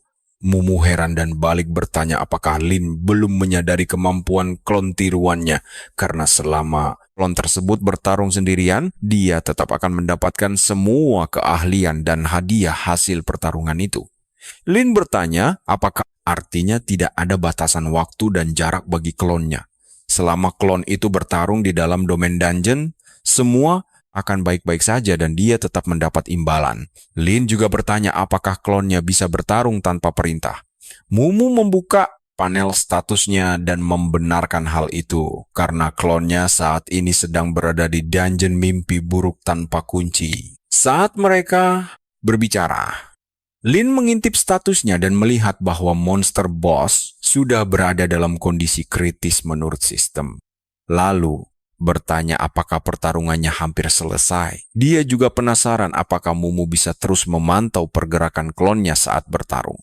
Kalian pasti tahu reaksi Lin kan? Mumu menggodanya apakah dia iri. Dan tanpa ragu Lin langsung mengangguk jujur, mengaku bahwa dia juga menginginkan asisten hebat seperti Mumu kecil. Dia mendekat dan menanyakan hal lain tentang apa klon itu bisa merasa lelah, karena Mumu kecil tampaknya terus menjelajahi dungeon tanpa henti tanpa menunjukkan rasa lelah. Mumu menatapnya heran dan berkata dia tidak mengerti mengapa Lin menanyakan hal sekonyol itu. Lin mendengus kesal namun terkejut dengan kehebatan bakat Mumu. menyadari bahwa dia harus merombak total rencana kenaikan levelnya dari 10 ke 20. Mumu mengangguk setuju namun bingung dengan rencana kenaikan level itu. Lin menjelaskan bahwa dia harus mempertimbangkan seluruh bakatnya, serta menambahkan peralatan dan keahlian baru demi menciptakan metode latihan yang paling optimal. Mumu pun setuju memberikan seluruh informasi datanya. Namun saat Lin menanyakan tinggi, berat badan, serta ukuran tubuhnya, Mumu langsung tersipu malu dan curiga. Lin baru menyadari pertanyaannya dan menjelaskan bahwa data tersebut diperlukan untuk mencatat akurasi atributnya agar jauh lebih baik, dan memintanya berhenti berpikiran aneh. Atribut ini nantinya akan sangat memengaruhi performa bertarung dari sang klon tiruannya di dalam dungeon, agar bisa memaksimalkan semua keunggulan yang dimilikinya. Lin pun langsung bersikap layaknya seorang guru dan menjelaskan bahwa membunuh monster dungeon level rendah itu mudah, namun level tinggi akan jauh berbeda dan sangat rumit, karena sedikit perbedaan kecil pada detail atribut bisa mengubah hasil pertarungan dalam sekejap mata saja tanpa diduga. Bahkan butuh biaya besar untuk memperbaikinya jika sampai terjadi kesalahan. Mumu mengangguk paham. Meski itu berarti Lin bisa dengan mudah menanyakan ukuran tubuhnya. Menyadari kecanggungan itu, Lin segera mengalihkan topik pembicaraan ke Baiji, menanyakan apakah dia juga ingin berganti kelas pekerjaan dan meminta Mumu menanyakan kesediaan Baiji untuk membagikan data pribadinya demi membantunya. Lin menegaskan tidak masalah jika dia menolak demi privasi. Namun ucapan hati-hati itu justru membuat Mumu salah paham dan cemburu, menuduh Lin hanya ingin mengintip data gadis lain sebelum akhirnya membanting pintu kamar. Lin menepuk jidatnya karena berniat baik, tetapi malah dianggap mesum. Di dalam kamar, Mumu duduk kesal di kasur sambil merenungkan apakah ukuran tubuh itu memang penting agar dia bisa bertambah kuat demi terus bersama Lin. Percayalah, perjalanan mereka berdua baru saja dimulai. Yuk, intip kelakuan konyol Mumu yang lagi mengukur ukuran dadanya sendiri sambil kesal karena tubuhnya belum juga tumbuh meski sudah minum banyak susu. Dia panik kalau Linya bakal mengejeknya, lalu memegang kepalanya dengan frustrasi saat menyadari citra dirinya yang selalu mengaku jujur bakal hancur lebur di depan temannya. Tiba-tiba dia mendapat ide cemerlang tentang klon Mumu kecil miliknya. Dia pun memanggil tiruannya itu setelah memastikan bahwa dia telah berhasil menyelesaikan dunyan tersebut. Mumu kecil tampak sangat bingung saat Mumu mengeluarkan pita pengukur dan langsung melilitkannya ke tubuh mungil sang klon. Keributan besar pun terjadi di dalam kamar sampai terdengar jelas keluar ruangan. Lin yang sedang lewat di koridor mendengar kegaduhan itu dan bingung apa yang sedang dilakukan Mumu sendirian. 10 menit kemudian, Mumu pun akhirnya keluar kamar. Dia berjalan sambil menutupi wajahnya yang memerah malu lalu menyerahkan lembar data fisik itu langsung ke tangan Lin. Mumu memintanya memeriksa sendiri data itu dan memperingatkannya dengan sangat keras agar tidak membagikannya kepada siapapun juga. Linya melihat data tersebut dengan dahi berkerut bingung, membuat Mumu langsung bertanya dengan nada panik apakah ada masalah. Linya bilang datanya terasa aneh, tapi Mumu berdalih kalau itu adalah hasil tes fisik yang sama persis seperti sebelumnya. Perhatikan baik-baik bagian ini, Linya mencoba memperingatkan Mumu bahwa data palsu hanya akan mengacaukan seluruh strategi bertarung mereka. Kesal karena ketahuan, Mumu merebut kertas itu kembali, menggantinya dengan ukuran tubuh aslinya, lalu menyerahkannya lagi pada Linya. Linya tersenyum puas menerima data yang jauh lebih akurat ini, lalu bertanya, apakah Mumu juga sudah meminta data Baiji? Mumu menjawab kalau Baiji menolak permintaannya. Bahkan dia meniru gerakan dan ucapan Baiji secara langsung di depan Linya. Katanya, dia tidak ingin merepotkan bos besar. Mereka hanya untuk mengurusi hal-hal sepele yang sangat memusingkan seperti ini. Dengan gaya meniru yang makin dramatis, Mumu menjelaskan bahwa Baiji merasa sudah diberi banyak peralatan perang yang sangat bagus. Atribut kekuatannya bahkan sudah sangat tinggi. Jadi bagaimana mungkin dia bisa meminta lebih banyak bantuan lagi dari bosnya? Mumu lalu menunjukkan pesan teks dari Baiji di ponselnya demi meyakinkan Linya bahwa penolakan ini bukan karena masalah privasi. Baiji juga percaya penuh pada perhitungan Linya, sehingga dia melampirkan laporan pemeriksaan fisik terakhirnya sebagai bukti rasa percayanya. Linya menghela napas lega, karena jika tidak mengenal sifat asli Baiji, dia pasti sudah salah paham sejak awal. Namun karena dia tahu betapa tulusnya Baiji, gadis itu jelas hanya tidak ingin merepotkan Linya demi mendapatkan senjata baru. Dia pun mengirimkan laporan fisik tersebut ke ponselnya sendiri dan bertekad membantu rekan setimnya yang sangat berbakat ini. Setelah urusan selesai, Mumu mencoba menanyakan sesuatu kepada Linya yang baru saja merapikan formulir data di hadapannya. Kalian juga penasaran kan? Nah, ternyata Mumu kecil baru saja mempelajari sebuah skill baru yang sangat misterius. Skill barunya bernama Lonceng Pemanggil Jiwa, sebuah kemampuan sihir untuk memanggil makhluk halus agar ikut bertaruh membantu mereka. Sayangnya, sistem tidak menjelaskan jenis makhluk apa saja yang bisa dipanggil dengan lonceng mistis tersebut ke dunia nyata. Mendengar kabar mengejutkan itu, Linya melotot tidak percaya dan heran apakah klon Mumu sekarang juga bisa memanggil sekutu baru? Mumu menggelengkan kepalanya cepat dan menjelaskan bahwa ini sangat berbeda dengan kemampuan sihir pemanggilan yang biasa mereka lihat. Kekuatan memanggil roh ini hanya bisa diaktifkan di dalam dimensi dungeon rahasia saja dan tidak bisa dipakai di realitas. Menariknya lagi, jika roh tersebut sampai mati di dalam pertempuran, Mumu kecil bisa membangkitkannya kembali tanpa batas waktu. Dia baru mengetahui kemampuan luar biasa ini karena belum sempat menguji kekuatan klon miliknya yang lain di medan perang. Linya pun berencana untuk langsung masuk ke dungeon rahasia demi menguji efektivitas dari skill lonceng pemanggil jiwa tersebut. Mereka akhirnya memasuki dungeon rahasia wilayah suku manusia kadal, di mana Mumu melihat senjata baru di punggung Linya. Linya menawarkan Mumu untuk menguji pedang barunya secara langsung dan memamerkan tebasan dahsyatnya yang berhasil membelah udara sekitar. Namun Mumu tidak begitu terkesan dan menyuruh Linya bersiap melihat aksi luar biasa dari adiknya yang jauh lebih hebat. Dia segera menggunakan teknik air mata bionik dan mengaktifkan kemampuan eksklusif dari lonceng pemanggil jiwa miliknya itu. Sebuah lonceng emas langsung muncul di tangan Mumu kecil. Namun tiba-tiba notifikasi darurat dari sistem mengejutkan mereka berdua. Sistem memperingatkan bahwa ada sesosok roh misterius yang mendengar suara lonceng dan telah terhubung ke dalam dimensi ini. Belum sempat mereka mencerna situasi gila tersebut, tanah tiba-tiba bergetar hebat saat sesosok makhluk raksasa mulai menampakkan dirinya. Layar sistem memberitahu bahwa roh penjaga pohon raksasa level 10 tanpa informasi status yang jelas telah turun menantang mereka.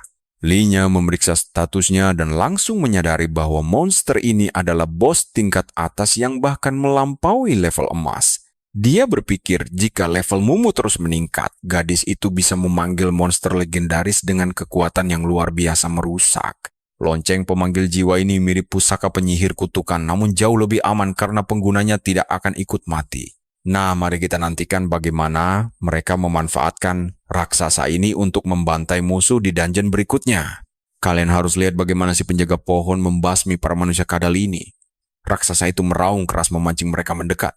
Dia langsung mengeluarkan jurus hantaman surga, keahlian khusus berkekuatan tombak perang yang langsung menghujam musuh tanpa ampun. Satu serangan tambahan saja sudah cukup untuk menyudahi hidup mereka. Sementara itu, Linnea memperhatikan kedahsyatan serangan raksasa tersebut. Dia merasa hantaman surga itu mirip jurus Raja Goblin, tapi serangan Raja Goblin memiliki jangkauan yang jauh lebih lebar. Daya hancurnya pun 10 kali lipat lebih mematikan. Linnea lalu bertanya pada Mumu apakah dia boleh mencoba bertarung sendiri. Mumu sempat bingung dan langsung menolak mentah-mentah keinginan itu. Dia menyuruh Linnea duduk manis dan santai saja. Mumu menjelaskan kalau si penjaga pohon itu adalah rekan setim mereka sekarang. Lagi pula, masih ada satu bos tersisa nanti. Pertarungan melawan bos itu akan jadi kesempatan emas untuk membuktikan kehebatannya secara solo. Linnea hanya menggeleng melihat tingkahnya. Dia bilang Mumu sudah salah paham. Maksudnya adalah bertarung menggunakan air mata bionik miliknya. Mumu kecil langsung ketakutan dan bersembunyi di balik tubuh Mumu. Dengan kesal, Mumu kembali menolak ide gila tersebut. Lina bertanya kenapa dia ditolak, tapi sebelum dijawab, dia langsung mengalihkan pembicaraan dan menyuruh Mumu memerintahkan si penjaga. Nah, perhatikan taktiknya di sini. Dia ingin penjaga pohon bersiap untuk menghadapi ketua manusia kadal di area berikutnya. Pertarungan itu akan menjadi ujian sesungguhnya bagi kekuatan si pohon raksasa. Setelah itu, barulah Lighna yang akan menyelesaikannya. Dia segera mengubah senjatanya menjadi pedang kehancuran. Dalam sekejap mata, penjaga manusia kadal itu langsung tewas bersimbah darah. Mumu terkejut melihat bagaimana serangan dasar bisa menghasilkan kerusakan sebesar itu. Sementara Linnea terus merangsek maju menyerang musuh. Di tengah pertempuran, dia menyadari sesuatu yang krusial. Ternyata, selama ini dia belum sepenuhnya memahami potensi penuh miliknya, terutama bonus dari bayangan bulan spektral. Dulu dia selalu menyerang dari jauh dengan membalikkan angka pada keahlian pemulihan. Sekarang dia bisa menggunakan bayangan bulan spektral secara langsung. Serangannya menjadi jauh lebih cepat dan menghemat banyak energi. Konsumsi amarahnya juga berkurang. Kelebihannya hampir sama, namun serangan fisik ini hanya efektif untuk monster tingkat rendah. Musuh tangguh seperti hantu malaikat benar-benar kebal terhadap serangan fisik. Alhasil, Lin masih harus mengandalkan taktik lamanya, yaitu keahlian pemulihan terbalik yang mengabaikan segala pertahanan musuh. Cara tercepat dan paling efisien untuk melibas lawan kuat. Dengan strategi jitu ini, manusia kadal itu langsung tumbang. Dia beralih ke mode kehancuran dan membantai seluruh kelompok mereka. Melihat kekuatan Linnea yang semakin menggila, Mumu bertekad untuk tidak tertinggal. Mumu kecil pun langsung bersiap memberi perintah. Dia memerintahkan si penjaga pohon raksasa untuk maju bersama dan menyapu bersih semua sisa musuh yang masih berdiri. Lina memilih mundur dan membiarkan pohon itu beraksi. Sementara dia memulihkan diri sambil mengembalikan senjatanya ke wujud semula, yaitu menjadi pedang keselamatan. Inilah saat yang tepat untuk menyaksikan gabungan kekuatan dahsyat dari bayangan bulan di celah, serta sumpah samudera dan bulan. Berbekal kemampuan aktif tersebut, mereka bertiga langsung menerobos barisan pertahanan musuh. Mereka terus membantai lawan hingga sampai di markas manusia kadal. Di sana, 300 prajurit tangguh sudah bersiap menghadang. Kalian pasti berpikir jumlah itu terlalu banyak kan? Bahkan Mumu memperingatkan kalau 300 prajurit bisa memberi dampak fatal. Namun Linnea memintanya untuk percaya dan berjanji akan menjaga si pohon tetap hidup. Saat ini, fokus utamanya adalah memulihkan. Setelah berkata demikian, dia memberi perintah baru. Dia menyuruh raksasa pelindung pohon untuk menerobos paksa dinding pertahanan lawan. Pria pohon itu melesat cepat dengan kecepatan luar biasa. Dia menabrak tembok pertahanan hingga hancur berkeping-keping tanpa sisa. Mereka berhasil menembus formasi musuh. Mumu kecil mengikuti dari belakang untuk menahan serangan dari para prajurit kadal. Tiba-tiba, Lina mengaktifkan wujud bayangan bulan pada pria pohon. Hal ini membuat sang pemanggil menjadi kebal dari segala kerusakan. Selama 3 detik penuh, kecepatan geraknya meningkat pesat dan daya serangnya tetap berada dalam kapasitas maksimal. Lina membatin bahwa mantra ajaib ini sangat berguna untuk bertahan sekaligus menyerang. Dia lalu memanggil ubur-ubur bulan ilusi. Makhluk itu menyerap energi bulan untuk memperkuat serangan mereka. Dan efek luar biasa ini bisa bertahan selama sekitar 15 detik. Saat itulah ketua manusia kadal muncul. Mumu kecil pun mundur dan menyuruh raksasa pelindung untuk segera menghadapi ketua tersebut. Dia ingin raksasa itu membuktikan kemampuannya. Si pria pohon pun langsung menerjang maju. Lina mengamati dengan saksama dan ingat kalau pria pohon hanya mematuhi perintah Mumu kecil sebagai pemanggil resminya. Linnea terus memperhatikan jalannya pertempuran sengit itu untuk menganalisis taktik bertarung mereka. Dia pun segera menyadari sesuatu. Ternyata pria pohon itu sangat tidak diuntungkan dalam duel jarak dekat. Setelah mengamati situasi, Lin memutuskan bertindak. Dia kembali mengubah senjatanya menjadi pedang kehancuran. Jurus neraka runtuh langsung dia lepaskan ke arah musuh. Dalam sekejap mata, seluruh ruangan bersih. Tiba-tiba pria pohon itu berbicara sambil menunjuk ke arah Lin karena merasakan kekuatannya. Nah, bagaimana menurut kalian kekuatan Linnea tadi? Sang raksasa pun heran dan Linnea hanya balik bertanya apa maksud ucapannya. Yuk, simak bareng. Tiba-tiba pelindung pohon raksasa ini berlutut dan ingin menanyakan sesuatu sebelum pergi. Menanyakan sesuatu. Linnea yang terkejut langsung bertanya apa keinginan makhluk itu. Di saat yang sama, dia mulai berpikir keras. Pelindung pohon ini adalah makhluk berakal dari dimensi lain. Dipanggil hanya lewat lonceng pemanggil jiwa. Berarti pemanggilan ini cuma bisa sekali. Jika pelindung pohon mati, Dia tidak bisa hidup lagi. Dia teringat instruktur kutukan, makhluk yang juga punya ingatan dan kecerdasan. Namun, itu cuma ilusi dari item pemanggil. Jika instruktur kutukan itu tewas, dia hanya akan hidup kembali. Linnea diam-diam menyembunyikan kekuatan penghancurnya di balik tangan. Dia lalu bertanya apa maunya pohon raksasa itu. Dia penasaran apakah makhluk berakal dari dunia lain mirip dengan iblis jurang maut atau para malaikat yang pernah ditemuinya dulu. Apakah makhluk seperti mereka adalah ancaman bagi kemanusiaan? Sang pelindung raksasa hanya menjawab dengan menyebut sarang terlupakan. Jawaban misterius ini membuat Lin makin bingung. Pelindung pohon itu lanjut berbicara, meminta Lin membawa tuannya ke sarang terlupakan karena Linier punya sebuah tanda khusus.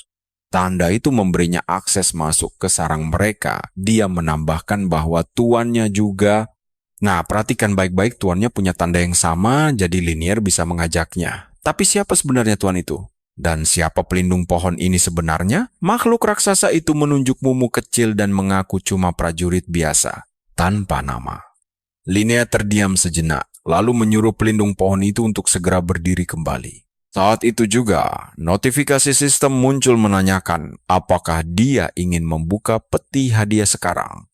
Linnea berkata pada pelindung pohon bahwa dia harus memastikan sesuatu dahulu sebelum menyetujui permintaan tersebut. Lalu dia menyuruh Mumu pergi. Mumu menyadari perubahan drastis pada sikap Lina dan heran apa yang salah. Sementara itu Linnea terus berpikir, biasanya bakat seorang profesional berada di bawah kendali mutlak sang pemilik kekuatan. Bakat tidak akan ada tanpa profesionalnya. Kebangkitan bakat adalah dasar utama untuk menjadi lebih kuat. Pada dasarnya, mereka berdua hidup dalam hubungan simbiosis. Begitu profesionalnya mati, bakat itu pun lenyap, tak peduli seberapa hebat kekuatan yang dimilikinya. Bahkan makhluk panggilan berakal pun secara naluriah akan melindungi tuannya sendiri. Namun, ada yang terasa ganjil bagi Lina. Kenyataan bahwa air mata bionik mampu memanggil makhluk dimensi lain sangat mengganggunya. Lebih mengejutkan lagi, makhluk itu menganggap Mumu tuannya. Bahkan Mumu punya rahasia masa lalu untuk masuk ke sarang terlupakan. Kalian pasti merinding juga saat Lin mengingat proyeksi malaikat Kuro. Dia sadar Mumu sedang dalam bahaya besar. Bahkan seluruh umat manusia bisa terancam bahaya. Dia harus segera menyelesaikan masalah pelik ini secepat mungkin. Lina pun mendekati Mumu dan memberitahu ada urusan mendesak, memintanya tinggal atau lanjut menjelajah dungeon tanpanya. Mumu menyadari tatapan Lina yang tertuju pada Mumu kecil.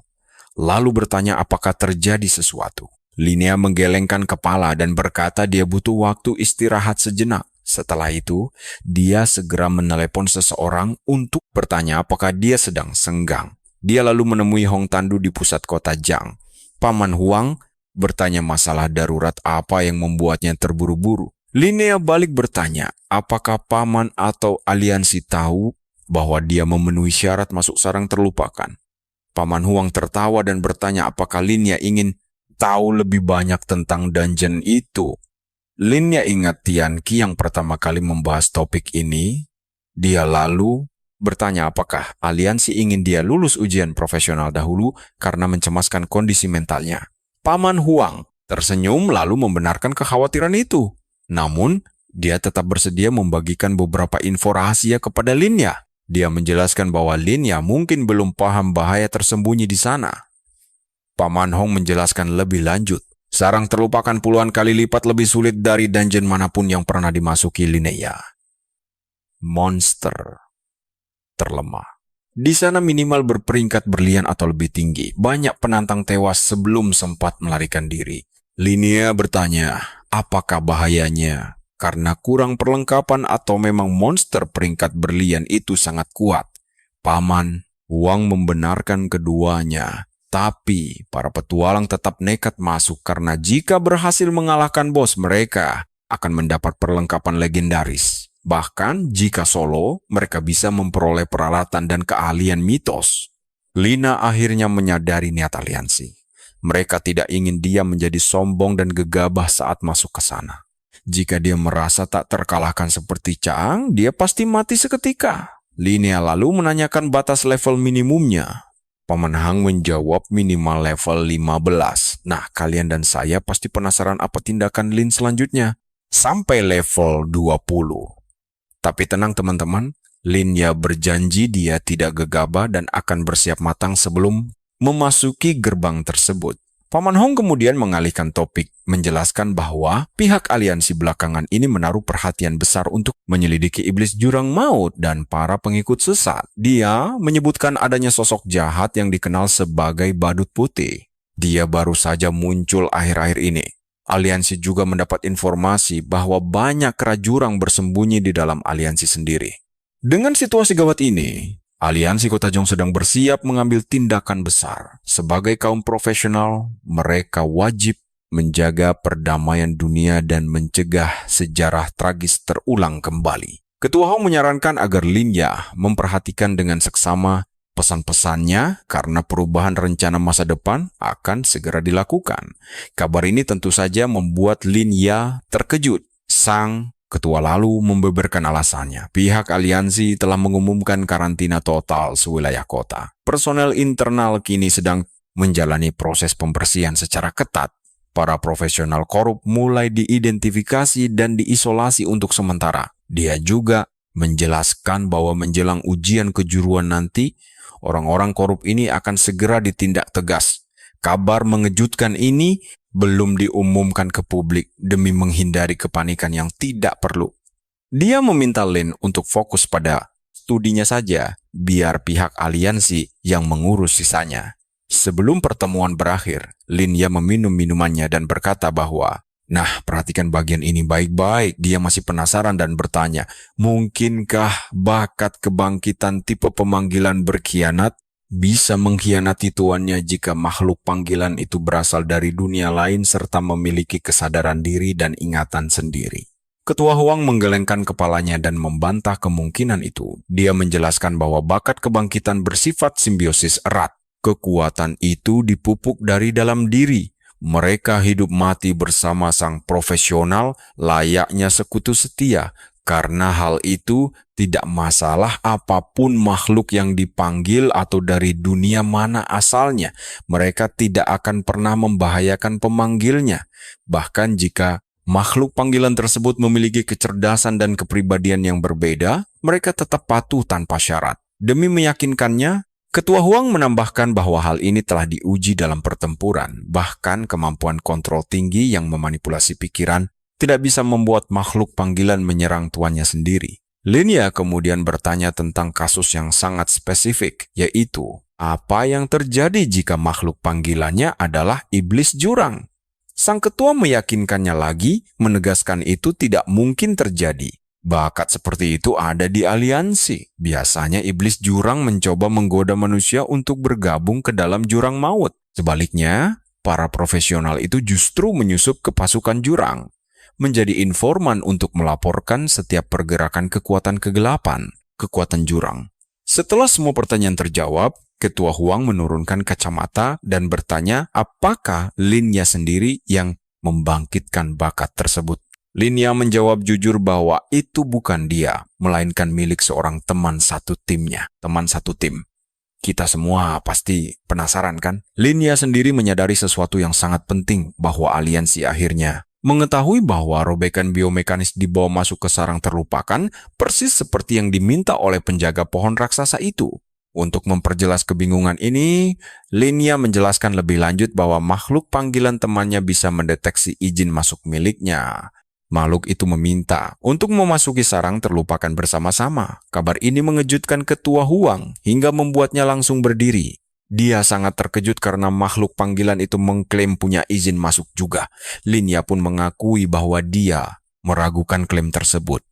Ketua Huang berjalan ke jendela lalu kembali menenangkan Lin Ya bahwa makhluk itu tidak akan mengkhianati Lin Ya ataupun temannya. Namun, dia tetap menyarankan untuk melaporkan hal ini ke aliansi terlebih dahulu. Ketua Huang menganggap sang pemanggil sebagai calon tokoh besar. Dia meminta Lin Ya tidak khawatir. Asalkan pihak aliansi memastikan makhluk itu tidak dipanggil lewat ritual ilegal atau kekuatan gelap, dia tidak akan dibatasi di kota manusia. Dia juga menjamin bahwa teman pemanggil Linya tidak akan diselidiki. Sebaliknya, dia justru akan sangat dihargai dan dibina, mendapatkan akses penuh ke sumber daya, pelatihan khusus, peralatan tempur, hingga berbagai keuntungan di masa depan. Linya akhirnya merasa lega, mengakui bahwa dia sangat benci ketegangan dan situasi tak terkendali. Ketua Huang menyadari Linya sudah selesai bertanya. Dia lalu menunjukkan laporan otopsi jasad iblis jurang, menjelaskan bahwa seorang penyelidik senior telah memeriksa mayat itu. Kesimpulannya, korban tewas akibat serangan sihir khusus. Meskipun tubuh iblis tersebut tampak terbakar, sel dan organ tubuhnya mengalami kelelahan mendadak serta penyusutan drastis, hingga semuanya berhenti berfungsi sepenuhnya. Efek ini mirip keracunan para kuat zaman dulu. Ketua Huang lalu melontarkan pertanyaan kepada Linya. Apakah bakat kebangkitannya adalah tipe susu racun? Laporan itu diserahkan, dan Linya sangat kagum dengan keakuratan detailnya. Setelah meninjaunya, Linya membenarkan kebenaran itu. Ketua Huang tersenyum dan menjelaskan aliansi sempat berdebat sengit mengenai penyebab kematian sang iblis. Debat itu berakhir, dan jasanya milik Linya membuat sang ketua heran melihat reaksinya yang bingung. Dia bertanya apakah Linya tidak tahu tentang hadiah buruan iblis jurang. Nah, bagaimana menurut kalian? Kita lihat nanti. Mari kita simak kelanjutan kisah ini, di mana sang ketua menjelaskan hadiah berburu iblis abis kepada Linya untuk menunggu upacara penyerahan penghargaan. Hadiahnya meliputi peralatan tingkat platinum, buku keterampilan, bahan langka, dan item khusus. Linya bebas memilih apa saja. Dengan sangat bersemangat dia bertanya apakah barangnya bisa dikirim langsung. Begitu Ketua Huang setuju, Linya pamit pergi karena ingin membawa rekan setimnya masuk ke dungeon lain. Saat dia berdiri, Ketua Huang mendoakan keberuntungannya. Beliau menyemangatinya untuk meraih peringkat pertama ujian profesi dan mengharumkan nama kota Zhong. Melihat antusiasme sang ketua, Linya bercanda dan bertanya, apakah beliau memasang taruhan untuknya? Ketua Huang sempat ragu sebelum mereka berdua tertawa bersama.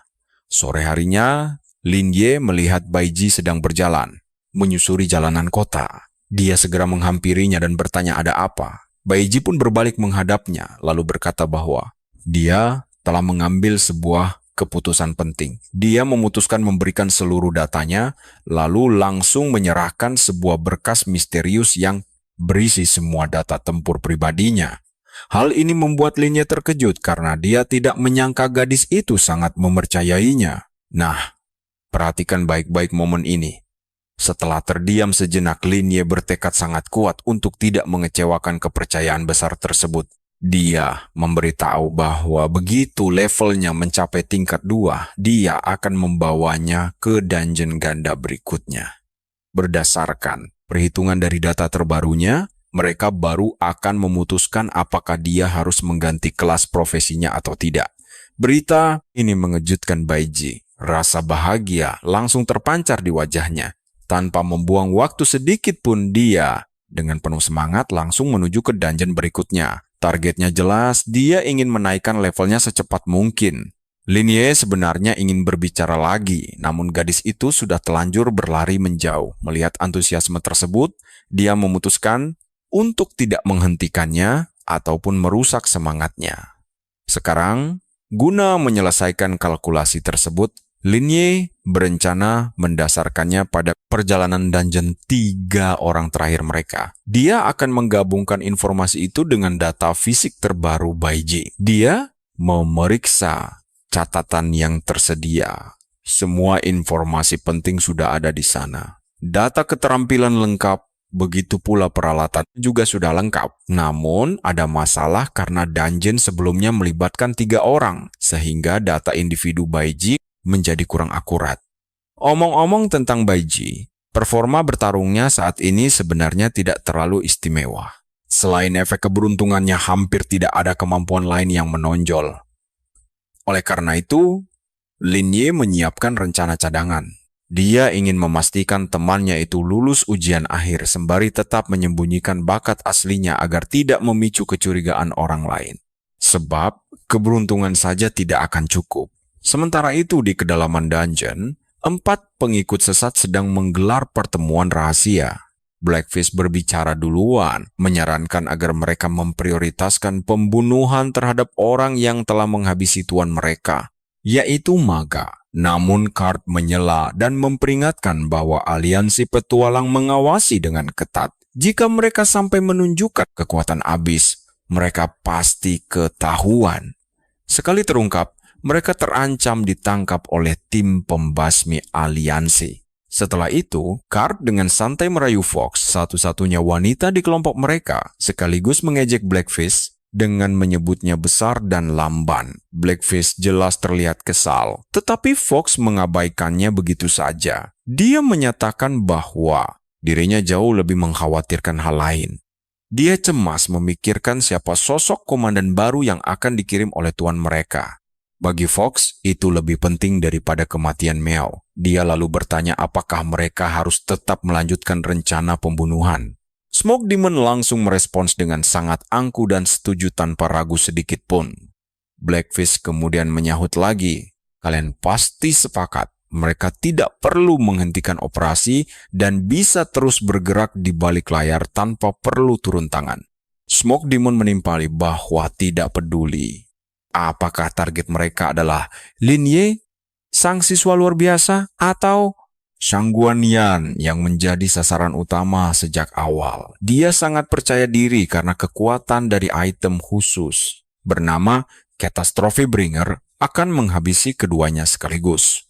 Item ini mampu meningkatkan kesulitan dungeon hingga tingkat bencana. Saat Blackfish mengagumi item tersebut, dia merasa bingung dan tidak mengerti mengapa tuan mereka rela menggunakan barang seberharga itu. Padahal menurut pendapatnya sendiri, tim mereka sudah jauh lebih dari cukup untuk mengalahkan semua musuh. Seperti biasa, Card langsung meremehkannya.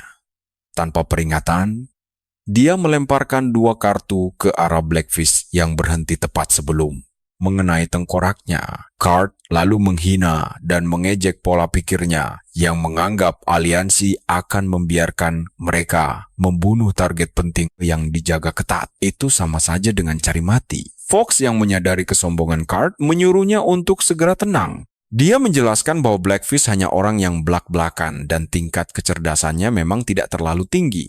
Blackfish tetap duduk tenang meski kembali dihina. Namun Card justru menjadi semakin kesal dan jengkel. Dia mengeluh keras karena memiliki rekan kerja yang bodoh, bahkan menyebut Blackfish keledai botak yang hanya akan membawa bencana bagi tim. Sebelum Fox sempat memperingatkan mulut tajam Card, Blackfish tiba-tiba berdiri. Mari kita tunggu kelanjutannya. Kalian tidak akan percaya, ini dia tiba-tiba menunduk meminta maaf pada Card, membuat Smoke Demon panik menghentikannya, mengingatkan Blackfish bahwa kekuatannya jauh melampaui Card. Di saat bersamaan, Catastrophe Bringer tiba-tiba mulai bersinar terang. Cahayanya membumbung tinggi ke udara. Sebuah perintah bergema menyuruh mereka menyambut tuan mereka. Seketika mereka berempat langsung bersujud. Di dalam kilatan cahaya itu, bayangan Sang Tuan muncul dan langsung membahas tentang kematian tragis Magao. Sang Tuan mengumumkan keputusan barunya. Iblis abis lain akan memimpin mereka, dibantu oleh seorang manusia murtad yang sangat kejam. Dia membocorkan nama sang sekutu baru, White Clown. Mendengar itu, Smoke Demon langsung menyahut bahwa mereka sudah mengenalnya. White Clown telah membantai hampir 1.000 orang, termasuk belasan petualang tingkat tinggi. Reputasinya benar-benar sangat mengerikan dan kejam. Nada bicara ketakutan dari Smoke Demon membuat tuan mereka menyadari sesuatu. Ternyata mereka sama sekali tidak menginginkan kehadiran sosok itu. Saat sang tuan menanyakan alasannya, Smoke Demon menjelaskan bahwa kekuatan dahsyat White Clown justru bisa menjadi ancaman bagi mereka sendiri. Karena itu, Smoke Demon menegaskan bahwa dia menolak bertindak jika White Clown sampai berani menginjakan kaki di kota Jiang. Perhatikan baik-baik setelah ucapan itu, seisi dungeon mendadak sunyi senyap dan suasananya berubah menjadi sangat mencekam. Tiba-tiba sang tuan tertawa keras dan memuji pemikiran mereka. Dia meyakinkan bahwa penolakan mereka itu sangat masuk akal. White Clown tidak punya hak untuk mengatur atau bergerak bersama mereka karena dia dikirim ke kota Jiang untuk tugas lain. Dia akan mengambil alih misi awal mereka untuk melenyapkan Shang Wanyan sekaligus menjadi pengalih perhatian demi kelancaran rencana mereka. Misi baru mereka kini adalah menghabisi Hong Xiaong.